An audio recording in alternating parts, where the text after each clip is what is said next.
안녕하세요. 모아숑의 숑입니다. 저는 지금 투움바 지역에서 육가공 공장에서 미트 패킹이랑 레이버러로 일하고 있는데 지금 한 4개월쯤 됐어요. 제가 3월 25일부터 일하기 시작해서 지금 7월 23일이니까 딱 4개월이 된 시점이고요. 서드를 따고 지금 현재 오늘 데이오프를 내가지고 메디컬 센터에 가는 계획이 있습니다. 저도 처음에는 육가공 공장 일을 할 줄 몰랐는데 이제 친구들이랑 같이 일을 구하러 다니다 보니까 육가공 공장 일을 시작하게 되었고 첫 번째 회사는 이제 투움바에서 차로 30분 거리에 있는 JBS에서 일을 했었고 지금은 현재 다른 회사에서 일을 하고 있어요. 회사가 딱히 싫어서 옮겼다기보다는 친구 따라서 강남 간다고 JBS는 이제 자동화가 된 공장이 아니기 때문에 조금 더 일의 강도가 있어서 거기선 좀 힘들게 일을 했고 지금 옮긴 회사에서는 자동화가 어느 정도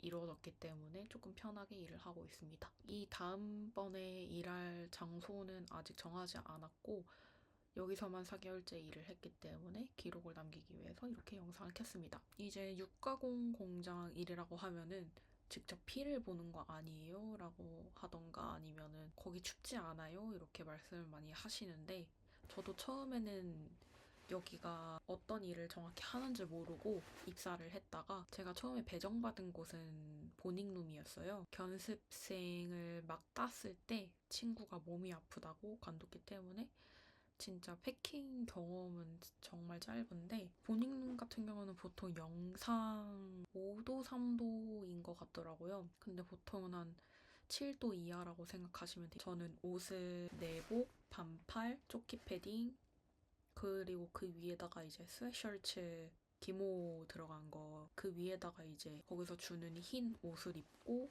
일을 했습니다. 저는 무거운 고기 패킹은 해본 적은 없고, 이제 팔팔레이팅이랑 작은 브리스킷 고기를 선별하는 거를 주로 했었고, 브리스킷 같은 경우에는 이제 뼈를 골라내야 되다 보니까 손이 많이 가요. 그리고 저는 뭔가 일을 배우는 데 있어서 손이 되게 느린 사람이기 때문에 브리스킷을 적응하는데 거의 3주에서 한 달 정도 걸린 것 같습니다. 저랑 같이 일했던 친구는 이제 빨리 떼서 한 2주 만에 했는데 저는 그 두세 배 정도의 시간이 걸린 것 같고요.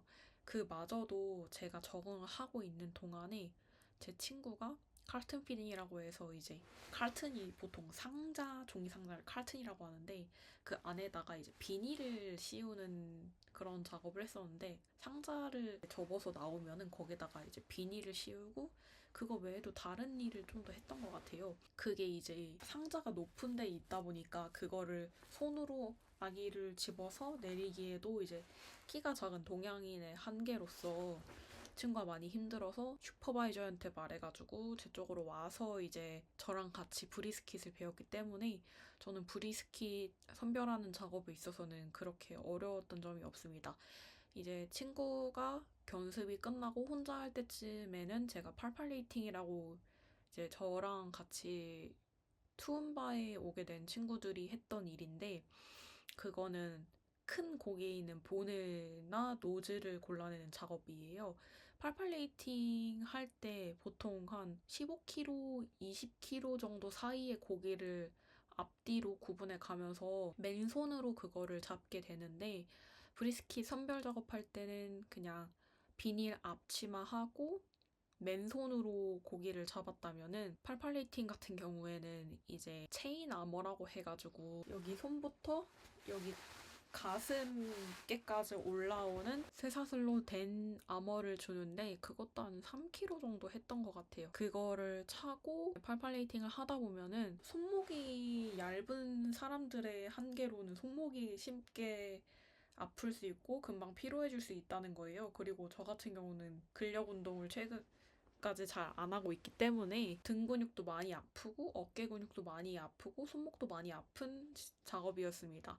그렇게 노동 강도는 브리스킷보다 센데 브리스킷이 너무 정신이 없고 선별하는데 시간이 너무 오래 걸리기 때문에 많이 같이 일하는 슬라이서 분들한테도 혼나는 반면에 이 88레이팅 같은 경우는 슬라이서 분들이랑 조금 친해질 수 있고 바로 옆에서 일하다 보니까 꼭 인사도 하고 약간 좀 정감이 가는 작업이었어요. 근데 이제 손끝으로 동글동글한 노즐이라고 하거든요. 이제 염증이나 고름이나 피가 고인 것들 동그란 걸 노즐이라고 하는데 그게 살 표면에 이렇게 동그랗게 튀어나와 있는데 그걸 눈으로 봐서는 알 수가 없고 손끝으로 느껴야 돼요. 저도 처음에 이거를 적응하는데 한 열흘 정도 소요됐던 것 같아요. 빨리 한다고만 되는 게 아니라 노즐을 정확히 찾아야 되기 때문에 단순 노동이긴 하나 조금 세심한 작업을 요구하는 그런 작업이었습니다. 그리고 그 아머가 처음에는 입는데 되게 차가워요. 제가 영상 2에서 7도 정도 사이라고 말씀드렸잖아요. 그렇기 때문에 이 아머가 살갗에 닿았을 때 되게 차가워요. 그리고 고기가 월요일에는 할랄된 고기가 나오거든요. 할랄 고기는 이 피를 할랄 방식으로 뺀 고기를 말을 하거든요. 슬라우터라고 도살하는 분들이 기도를 하고 나와서 이제 소를 키블로에서 죽이는데 그때 할랄 방식으로 피를 전부 다 뽑아요. 이거 말고 할랄 도축이 아닌 다른 도축도 있는데 그거는 이제 화요일부터 금요일까지. 그래서 좀 방식이 다른데 할랄된 고기는 당연히 도축을 금요일에 하니까 월요일에 오겠죠? 그러면 그 동안에 보통 한 금요일 도축이 끝난다고 치면은 그때부터 월요일 새벽 5시까지 냉동실에 고기가 있는 거예요. 제가 일하는 곳보다 조금 더 춥겠죠? 고기들이 있으면은 그 고기가 3일 내내 냉장실에 있으니까 굉장히 춥단 말이에요. 체인 아머를 입고 그걸 한 상태로 체인 아머가 여기 소매까지 있거든요. 그 다음에 고기를 이렇게 손으로 만지다 보면은 손이 진짜 처음에는 냉동이 된 것 같아요. 그러다가 오후쯤 되면은 따뜻한 고기가 나오는데 그러면은 그 고기는 도축된 지 얼마 안 된 고기니까 그때부터는 조금 할만해지거든요. 지금 다니는 회사랑 JBS 둘 다 화요일, 목요일이 피크 타임이어서 되게 바쁘고 하루에 한 800마리에서 1000마리 정도 잡는다고 들었어요, 저는. 워킹 사이트 같은 경우는 저는 여기는 직컨을 통해서 갔었거든요. 이제 처음에 브리즈번에서 왔을 때 어느 곳을 세컨을 하기 위해서 가야 될까 이렇게 생각하다가 육가공 공장을 가자 이래서 뭐 킹가로에 있는 스위커스라든가 아니면 투움바에 있는 스탠브록이라든가 세컨은 안 되지만 잉햄이라든가 여러 곳을 지원을 했었는데 연락이 오긴 하는데 너희들을 리스팅에 올렸다고만 하고 정확한 인덕션이나 뭐 면접이나 이런 내용이 없는 거예요. 저는 그때 당시 차가 없었기 때문에 친구 차를 빌려서 같이 4명이서 직컨을 갔고요. 직컨을 갔을 때 저희는 지도에다가 구글맵에다가 저희가 직컨 어디 할 거를 찍어가지고 한 7군데 이렇게 갔던 것 같아요. 하루에. 5시쯤에 브리즈번에서 출발해서. 그때는 이제 한창 직컨으로도 사람을 뽑고 있었던 기간이기 때문에 직컨을 통해서 됐고 오히려 온라인 지원을 한 데에서는 딱히 연락이 없었어요. 왜냐면은 경력도 없고 큐피버라는 백신이 있거든요. 육가공 공장에서 일하기 위해서. 큐피버 백신도 저희가 비싸다고 아직은 맞지 않았기 때문에 붙으면 회사에서 해주겠지라는 심정으로 갔었고 모두 다른 곳에서는 연락이 안 왔는데 JBS에서만 연락이 왔기 때문에 제이프 투움바에서 30분 정도 떨어진 거기로 출근을 하게 됐습니다. 그리고 직권을 통해서 JBS를 하게 된 거는 JBS 주차장 쪽에서 이제 맞이해주시는 문신 많으신 남자분이 계셨는데 그분한테 Have a nice day 이러면서 저희 레주메랑 CV를 이렇게 드렸어요. 그러니까 그분이 잘 지내 너희한테 연락 줄 거야 이러면서 하더라고요. 그래서 여기는 안 돼도 기분이 좋다 이랬는데 연락이 됐고 그 이후로 4월 달에는 안작데이라고 해가지고 호주는 휴일이 많은 기간에는 사람을 잘 안 뽑아요. 저희는 운 좋게 3월 말에 했기 때문에 됐고 그 이후에도 지금 이 회사는 대기가 한 달 정도 있다고 들었어요.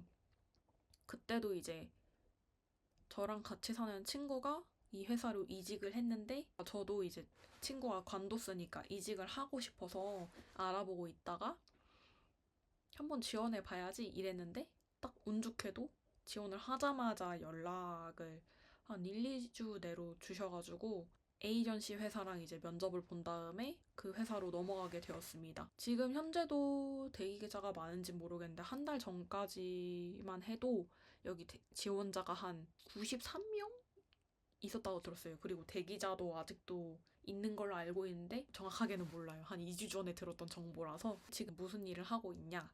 저는 이제 보닝룸에서 패커 견습생으로 일을 했잖아요. 근데 여기서는 이제 패커가 아니고 킬플로어에서 일을 하고 있는데, 친구랑 처음에 들어간 곳은 이제 슬라우터 룸 쪽은 아니고 지하 쪽에 트라이프 룸이라고 있어요. 트라이프 룸 인터넷에 치면 알겠지만 영상이 몇 개 안 나오긴 하거든요. 회사에서 영상을 찍는 것 자체가 불법이기 때문에 다른 나라에서 찍은 트라이프 룸이 나오는데, 내장이나 뭐 곱창 같은 거를 주로 다루거든요. 우리나라에서 먹는 곱창, 막창, 대창 이쪽을 트라이프라고 하나 봐요. 그래서 그쪽을 다루는데, 이제 트리밍 하시거나 슬라이싱 하시는 분들이 그걸 잘라주면 거기에 있는 똥을 빼는 작업을 했어요. 그래서 처음에는 여기 왔을 때 진짜 잘못 왔다. 왜냐면은 저희가 지금 다니고 있는 회사는 보닝룸은 이제 주차장에서 한 3분에서 4분 거리에 있는데, 킬플로어 같은 경우는 걸어서 한 10분 정도 들어가야 되거든요. 그래서 저희가 킬플로어에 처음 배정이 됐을 때 너무 약간 도살하는 거 보는 거 아니야? 이랬는데 막상 도살하는 거는 안 보고, 물론 피나 뭐 내장이나 이런 게 많이 보이긴 해요. 근데 이제 이미 육가공 공장을 한번 다녀봤기 때문에 그 회사가 어떻게 돌아가는지는 알고 있어요. 킬프로에 대한 그거는 거부감은 처음에 느꼈던 그런 감정들에 비해서는 조금 적었는데, 이제 문제는 뭐냐, 소에 있는 똥을 빼야 돼요. 그냥 제가 한국에서는 곱창, 대창, 막창 이런 걸 되게 좋아해서 많이 먹었는데, 이걸 실제로 수출하는 그 회사에서 그걸 직접 뽑는다는 거는 또 다른 문제더라고요. 그래서 이제 저는 그나마 비위가 조금 강한 편이라서 그 회사를 다니면서 밥을 아예 못 먹진 않고 밥 양이 조금 줄었는데, 저랑 같이 일하는 친구 같은 경우에는 저보다 비위가 조금 약해서 밥을 거의 못 먹더라고요. 이 일을 3주 만에 그만두게 됩니다. 왜냐면 회사에서 더 이상 한국으로 수출을 안 하기로 했나 봐요. 이유는 잘 모르겠어요. 그래서 이렇게 셧다운이 되고, 저는 트라이플룸에서 가까운 지하에 있는 다른 룸에서 일하게 됐는데, 거기서는 친구가 전에 JBS에서 일했던 것처럼 카스 피딩을 해요. 카튼 피딩보다는 이 카튼 피딩이 훨씬 더 쉬운데, 트리밍 하시는 분들이 옆에 오늘 레일로 고기의 무게를 재고 그 내장을 제대로 담아주면은 저는 그걸 비닐로 싼 다음에 상자 뚜껑을 덮는 그 일을 했어요. 근데 이 일을 하다 보니까 같이 일했던 대만인 남자애가 있었는데, 다른 부서로 옮기면서 제가 15kg에서 25kg 되는 고기들을 들고 옮겼어야 했는데, 저는 여기가 자동화가 돼서 좋은 줄 알았는데 자동화가 된다고 막 좋은 건 아니고, 이제 레일이 중간중간에 멈출 때가 있어요. 고기를 계속 뽑는다고 좋은 게 아니라 그 상자에 담은 거를 로딩이라고 하죠. 옮겨서 담는 작업을 또 위층에서 하게 되는데, 거기서 이제 좀 지체가 되면은 저희 레일에 고기 상자들이 엄청 쌓여있단 말이에요. 그러면은 이거를 누가 정리하냐. 그 고기를 냅둔 상태로 있을 수가 없잖아요. 이제 중간중간에 멈출 때마다 슈퍼바이저들이 와가지고 그 고기를 내려서 옆에 있는 냉동 창고에 넣어라 이렇게 얘기한단 말이에요. 근데 이게 대만 친구랑 같이 일을 했을 때는 25kg 이상이 되는 거는 대만 친구가 옮겨줬고, 그 이하인 거는 제가 옮겨서 넣었거든요. 이 멈추는 게 하루에 6번 정도 반복이 된단 말이에요. 그러면은 어떻게 되겠어요? 그리고 그 대만 남자분이 그만뒀어요. 그럼 제가 그 25kg 되는 거를 계속 내려놨다 올라갔다 내려놨다 올라갔다 하면서 냉동창고에 넣었다가 뺐다가 이래야 될 거 아니에요. 그리고 트리밍 하시는 분 중에 남자분이 딱 한 분 계셨는데, 그분이 도와준다고 해도 그분은 트리밍 하시는 분이지 저처럼 물건을 옮기고 나르는 사람이 아니란 말이에요. 그때 직감해서 나는 이거를 못한다 고민을 하다가 대만인 친구한테 이거 너무 썩이다 못하겠다 힘들다 이러니까, 그 친구가 이거 여자들이 하기엔 너무 힘들어 이러는 거예요. 이제 생각을 해보다가 같이 일했던 친구한테 말을 했더니 친구가 그럼 언니 그냥 슈퍼바이저한테 한번 말이라도 해봐 이러는 거예요. 그래서 말을 해서 지금은 그 옆에 있는 화이트사이드에서 일을 하고 있습니다. 지난주까지 일했던 곳은 오팔룸이라고 내장을 또 다루는 방이긴 한데 똥냄새가 일단 안 나고 깨끗하게 세척이 된 조금 포장이 조금 된 고기들이 내려와요. 그래서 좀 다른 것 같아요. 육가공 공장 4개월 하면서 느낀 점은 이제 제가 손가락이 진짜 약하고 손목도 제가 가지고 있는 신체적 특징에 비해서 얇은 편이거든요. 그러니까 이제 힘도 잘 못 쓰고 손가락 힘도 약하고 이러다 보니까 손가락 마디마디가 되게 많이 부어요. 그래서 육가공 공장 단톡방이라고 따로 있거든요. 올해 신설된. 그 단톡방에서는 이제 무슨 약을 먹으면 좋다. 무슨 파스를 바르면 좋다. 이런 정보들을 많이 공유해 주셨거든요. 그런 정보들은 밑에다 글로 적을 테니까 그거 이제 참고하시면 좋을 것 같고. 근데 육가공 공장에서 일하면서 이 정도의 고통은 어느 정도 수반될 수밖에 없는 것 같아요.